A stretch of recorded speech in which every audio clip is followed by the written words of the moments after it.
Hello friends, welcome to rocket मंत्रा।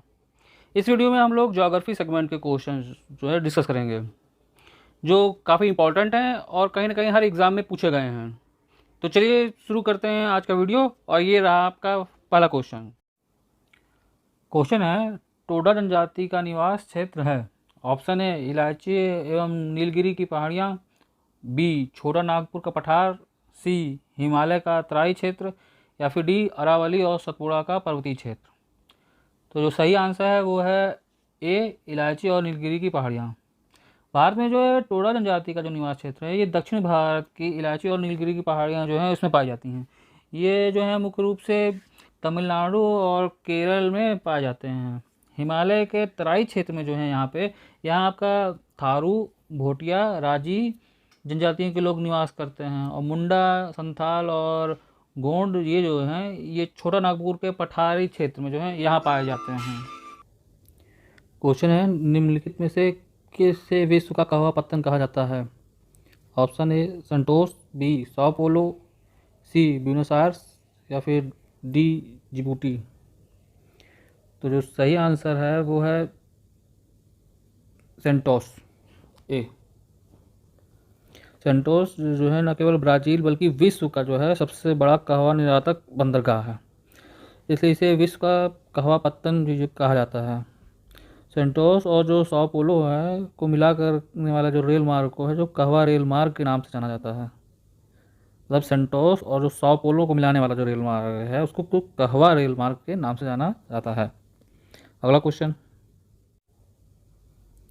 है, सफ़ेद नील और नीली नील जो नदियाँ जो हैं संगम बनाती हैं कहाँ? ऑप्शन ए खार्तूम पर, बी वादी हल्फा पर, सी असवान पर, या फिर डी अस्यूत पर। तो जो सही आंसर है वो है ए खार्तूम पर। सूडान का खार्तूम नगर जो है सफ़ेद नील और नीली नील के संगम पर स्थित है। यहाँ इन दोनों नदियों के दोआब प्रदेश को जो है गजीरा मैदान के नाम से भी जाना जाता है। ये जो है काफ़ी फेमस और काफ़ी उपजाऊ क्षेत्र है। अगला क्वेश्चन है, महाराष्ट्र में पश्चिमी घाट किस नाम से जाना जाता है? Option A Nilgiri, B Cardamom Hills, C Annamalai, या फिर डी सह्याद्री। तो जो सही ऑप्शन है वो है सह्याद्री। महाराष्ट्र के पश्चिमी घाट को जो है सह्याद्री के नाम से जो है वहाँ जाना जाता है। ये पर्वत श्रेणी जो है दक्षिणी पठार की पश्चिमी सीमा बनाती है। इसका जो ढाल है वो घाट की भांति सीढ़ीनुमा है, जिसके कारण इसे पश्चिमी घाट कहा जाता है। ये जो है पश्चिमी तट के समीप उसके समानांतर जो है उत्तर दक्षिण दिशा में फैली हुई है। और इसकी जो औसत ऊंचाई है वो 1000 से लेकर 1200 मीटर है। इसका जो पश्चिमी ढाल जो है ये तीव्र होता है और पूर्वी ढाल जो है इसका वो मंद ढाल है। अगला क्वेश्चन है, उत्तराखंड की सर्वोच्च चोटी का नाम है? Option A Nanda Devi, B Kamet, option C Kedarnath, या फिर डी बद्रीनाथ। तो जो सही आंसर है वो है ए नंदा देवी। उत्तराखंड की जो सर्वोच्च चोटी जो है वो नंदा देवी है, जिसकी ऊंचाई जो है 7817 मीटर है। और जबकि कामेट की जो ऊंचाई है वो 7700 आपका 56 मीटर है। बद्रीनाथ जो है इसकी ऊंचाई जो है 7138 मीटर, और केदारनाथ की जो ऊंचाई है वो 6940 मीटर है। हिमालय पर्वतमाला की जो सबसे ऊंची चोटी है वो तो आपका है माउंट एवरेस्ट है, जिसकी ऊंचाई जो है 8848 मीटर थी। जब संशोधित होकर मतलब कि जो नए आंकड़े आए हैं उसके अनुसार जो है अब जो है 8850 मीटर हो गई है। क्वेश्चन है, संयुक्त राज्य अमेरिका का सेरा नेवादा पर्वत किसका उदाहरण है? ऑप्शन ए ब्लैक पर्वत, बी भ्रंशट पर्वत, सी अवशिष्ट पर्वत, या फिर डी वलित पर्वत। तो जो सही आंसर है वो है ए ब्लैक पर्वत। जो सेरा नेवादा जो है ये यूएसए के कैलिफोर्निया राज्य में स्थित है। ये एक जो है ये ब्लैक पर्वत है, जिसकी सबसे ऊंची चोटी जो है ये माउंट व्हिटनी है, जो यूएसए की मुख्य भूमि की सबसे ऊंची चोटी है और यूएसए की दूसरी जो है सबसे ऊंची चोटी है। इस पर्वत के जो ढलानों पर अवस्थित घने जंगलों में रेड इंडियन नाम की जनजाति जो है निवास करती है। तो ये जो है आपका ये सेरा नेवादा ये जो है ये एक ब्लॉक पर्वत है जो यूएसए में स्थित है। अगला क्वेश्चन है निम्नलिखित में से कौन सी पूर्ववर्ती नदी नहीं है? ऑप्शन ए सतलज, बी व्यास, सी कोसी या फिर डी तिस्ता।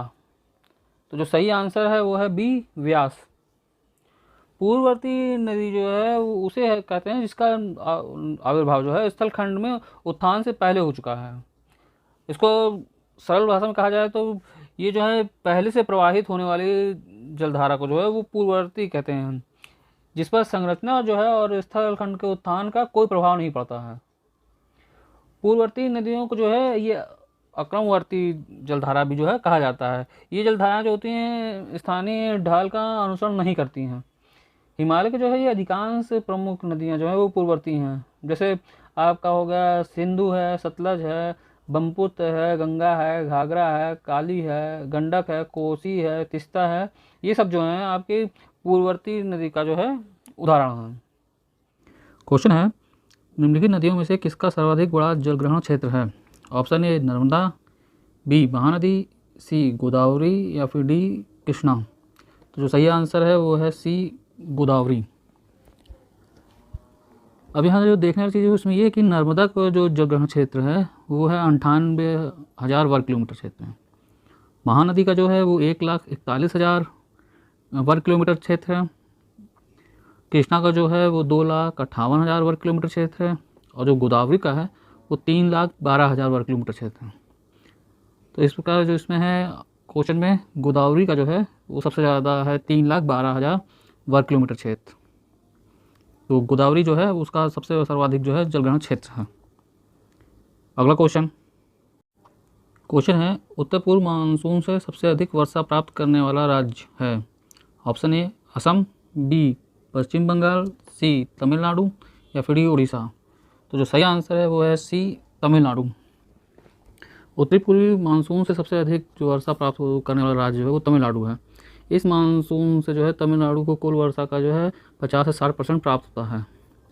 भारत में सितंबर महीने से मानसून का जो है प्रत्यावर्तन शुरू हो जाता है, जिसका कारण सूर्य के दक्षिणायन होने के कारण ITCZ जो है उसके दक्षिण की ओर खिसकना है। इस प्रकार के क्रम में जो है उत्तर पूर्व भारत से चलने वाली मानसून जो है वो बंगाल की खाड़ी से आर्द्र तक ग्रहण कर देती है और तमिलनाडु में जो है वर्षा कर देती है।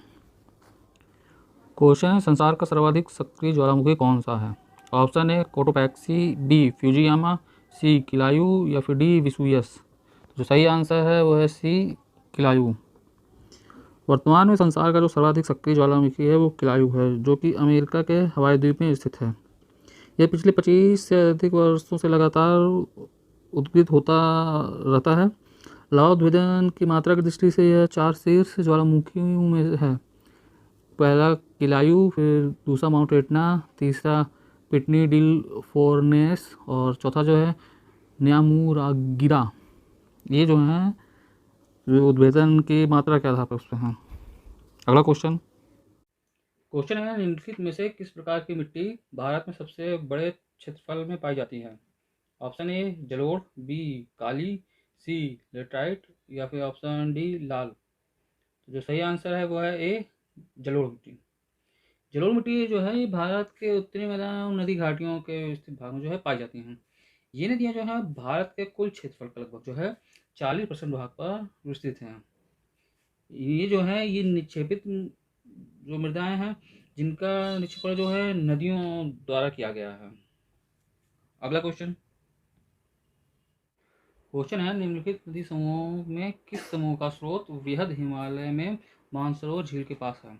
Option A Sutlej, Jhelum, Sindh, option B Sindh Brahmaputra Sutlej, option C Brahmaputra Yamuna Sutlej या ऑप्शन डी झेलम सतलज यमुना।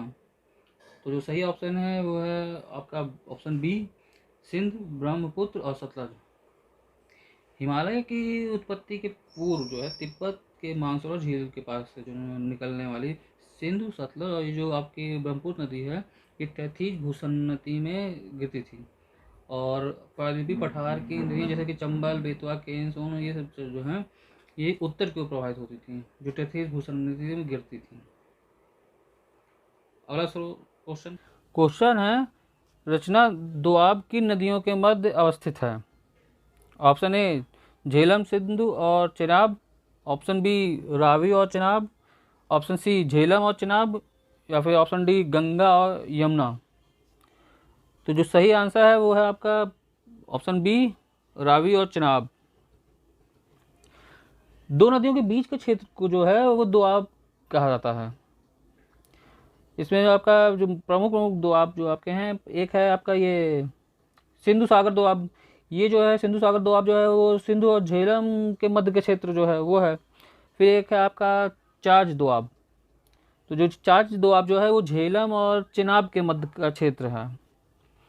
फिर आपका एक है रचना, ये जो है तो ये जो है आपका ये रावी और चिनाब के नदियों के मध्य का जो क्षेत्र है वो दोआब है। और फिर एक ये जो आपका है बारी दोआब। तो बारी दोआब जो है ये व्यास नदी और रावी नदी के मध्य का क्षेत्र जो है वो है। और फिर एक आपका है बिस्त सागर दोआब। ये जो है आपका व्यास और सतलज नदी जो है इसके बीच का क्षेत्र जो है वो है।